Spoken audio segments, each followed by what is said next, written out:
இந்த செய்தியை உங்களுக்காக வழங்குவது யூரோ குரூப் மலேசியா.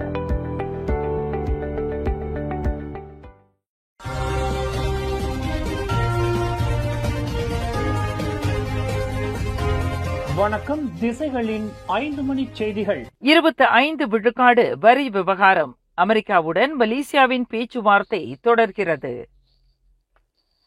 வரும் ஆகஸ்ட் 1 தேதியிலிருந்து அமெரிக்காவிற்கு மலேசியா ஏற்றுமதி செய்யக்கூடிய பொருட்களுக்கு 25 விழுக்காடு வரி விதிக்கப்படும் என்று அறிவிக்கப்பட்டதை தொடர்ந்து மலேசியாவிற்கும் அமெரிக்காவிற்கும் இடையிலான பேச்சுவார்த்தை தொடர்ந்து நடைபெற்று வருவதாக பிரதமர் டத்துஸ்ரீ அன்வர் இப்ராஹிம் தெரிவித்துள்ளார்.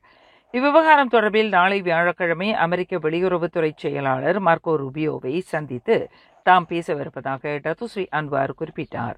அண்மையில் அமெரிக்காவிற்கு தூதுக்குழுவை அனுப்பிய மலேசியா, அமெரிக்கா ஒருதலைபட்சமாக விதிக்கக்கூடிய இந்த வரி விதிப்பினால் மலேசியாவிற்கும் அமெரிக்காவிற்கும் இடையிலான வர்த்தகம் மட்டுமின்றி இந்த பிராந்தியத்தின் வர்த்தகத்திலும் எதிர்மறையான தாக்கத்தை விளைவிக்கும் என்பது தெளிவுபடுத்தப்பட்டதாக டத்துஸ்ரீ அன்வார் குறிப்பிட்டார்.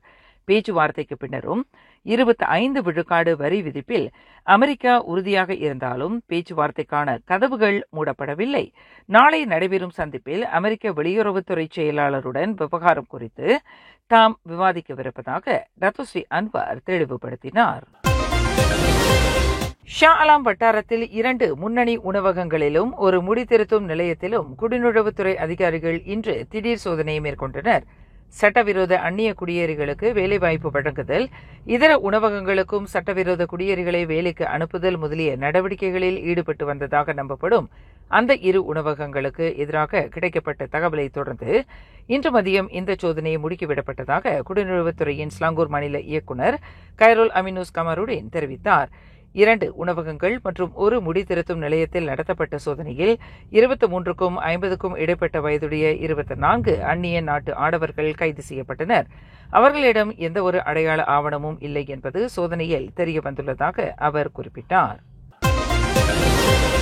இம்மாதம் 1 தேதியிலிருந்து அமலுக்கு வந்துள்ள விற்பனை சேவை வரியான SST வெளிநாடுகளிலிருந்து இறக்குமதி செய்யப்படும் பொருட்களுக்கு மட்டுமே அவ்வகை வரி விதிக்கப்படும் என்று உள்நாட்டு வாணிபம் மற்றும் வாழ்க்கை செலவின அமைச்சின் அமலாக்க பிரிவு துணை தலைமை இயக்குநர் ஷம்சுல் நிசாம் கலில் விளக்கம் அளித்துள்ளார். இதன் தொடர்பில் அனைத்து வர்த்தக தளங்களிலும் திடீர் சோதனையை தங்கள் தரப்பினர் மேற்கொண்டு வருவதாக அவர் குறிப்பிட்டார். இந்த SST வரி விதிப்பை தங்களுக்கு சாதகமாக பயன்படுத்திக் கொண்டு அனைத்து வகையான பொருட்களின் விலை உயர்த்தப்பட்டு மோசடி புரிவதை தடுக்கவே இந்த சோதனை நடத்தப்பட்டு வருவதாக அவர் குறிப்பிட்டார். கிள்ளான் அருகில் உள்ள கேரித்தீவு அனைத்துலக தரத்திலான கல்வி தொழில்நுட்ப மையமாகவும் உணவு தயாரிப்பு தளமாகவும் உருமாற்றம் காணவிருக்கிறது என்று ஸ்லாங்கூர் மந்திரி பசார் டத்துஸ்ரீ அமீருடின் ஷாரி தெரிவித்துள்ளார். ஸ்லாங்கூர் மாநிலத்தை விவேக பொருளாதார மையமாக உருமாற்றம் காணும் முயற்சிகளில் ஒரு பகுதியாக தோட்ட தொழில்துறையை கொண்டுள்ள கேரித்தீவுக்கு புதிய அந்தஸ்து வழங்கப்படவிருப்பதாக மந்திரி பசார் குறிப்பிட்டார். Permodalan Negeri Selangor Berhad, DS கத்ரி பெர்ஹாட், IJM கார்ப்பரேஷன் பெர்ஹாட் மற்றும் யயாசான் ஸ்லாங்கோ ஆகிய நிறுவனங்கள் கேரித்தீவை மேம்படுத்தும் கூட்டு முயற்சியில் ஈடுபட்டுள்ளன. இதற்கான ஒப்பந்தம் நேற்று கையெழுத்திடப்பட்டதாக அமருடின் தெரிவித்தார். ஜோஹோர் பாகோவில் பொது உயர்கல்விக்கூடத்தில் பயின்று வரும் மாணவி ஒருவரை மடக்கி கொள்ளையடித்த பின்னர் அவரை பாலியல் பலாத்காரம் செய்ததாக வயது குறைந்த இளைஞர் உட்பட 2 போலீசார் கைது செய்துள்ளனர். கைது செய்யப்பட்ட 19 வயது ஆடவருக்கு 5 நாள் தடுப்பு காவலும் 17 வயது இளைஞருக்கு 3 நாள் தடுப்பு காவலும் விதிப்பதற்கு மூவார் மேஜிஸ்ட்ரேட் நீதிமன்றம் இன்று அனுமதி வழங்கியது. நேற்று முன்தினம் 20 வயதுடைய அந்த பல்கலைக்கழக மாணவி தனது 23 வயது காதலனுடன் பஞ்சோர் ஜலான் கம்பூஜாவா சாலையில் மோட்டார் சைக்கிளில் சென்று கொண்டிருந்த போது அவர்கள் இவ்விரு நபர்களால் மடக்கப்பட்டுள்ளனர். பணம் கேட்டு அந்த பெண்ணின் காதலனை தாக்கிய அவ்விருவரும் பின்னர் அந்த பெண்ணிடம் 250 ரிங்கிட்டை பறித்துக் கொண்டனர். அந்த பெண்ணை தங்களிடமே விட்டுச் செல்லுமாறு கூறி அவ்வாடவரை அங்கிருந்து விரட்டிய அவர்கள் பின்னர் தங்களின் மோட்டார் சைக்கிளில் அந்த பெண்ணை கொண்டு சென்றுள்ளனர். சிறிது தூரத்தில் உள்ள செம்படை தோட்டத்தில் அந்த பெண்ணை பாலியல் பலாத்காரம் புரிந்துள்ளனர் என்று குற்றச்சாட்டில் தெரிவிக்கப்பட்டது. பிறகு அந்த பெண்ணை மோட்டார் சைக்கிளில் கொண்டு வந்து பல்கலைக்கழக வளாகத்தில் விட்டுச் சென்றுள்ளனர். இது தொடர்பாக அந்த பல்கலைக்கழக மாணவியும் அவரின் காதலனும் பஞ்சோர் போலீஸ் நிலையத்தில் புகார் செய்துள்ளனர். தனது பெற்றோரையும் உறவுக்கார பிள்ளையையும் தீயிட்டு கொன்றதாக மூவார் உயர் நீதிமன்றத்தில் ஆடவர் ஒருவர் குற்றம் சாட்டப்பட்டார். 48 வயது அஸ்மான் முகமது மோர் என்ற அந்த நபருக்கு எதிரான கொலை வழக்கு முதல் முறையாக உயர் நீதிமன்ற நீதிபதி சூர்யா குமாரி டிஜே பால் முன்னிலையில் இன்று செவிமடுக்கப்பட்டது. நரம்பியல் நோய்க்கு ஆளாகி உள்ளதாக நம்பப்படும் குற்றம் சாட்டப்பட்ட அஸ்மான் சக்கர நாற்காலி மூலம் நீதிமன்றத்திற்கு கொண்டு வரப்பட்டார். கடந்த ஆண்டு ஆகஸ்ட் 9ஆம் தேதி ஜோஹோர் பாகோ கம்போங் பாயா ரெடான் ஜலான் ஸ்கோலாவில் ஒரு வீட்டில் தனது தந்தை 82 வயது முகமது நூர் முகமது யாசின், தாயார் 76 வயது அரா அப்துல் ஹமீத் மற்றும் உறவுக்கார பிள்ளையான 11 வயது நூர் ஹஷீம் ஆகிய மூவரை கொலை செய்ததாக அந்த நபர் குற்றம் சாட்டப்பட்டார். அந்த மூவரும் தங்கியிருந்த வீட்டிற்கு தீயிட்டு சம்பந்தப்பட்டவர்களுக்கு மரணம் விளைவித்ததாக குற்றச்சாட்டில் தெரிவிக்கப்பட்டது.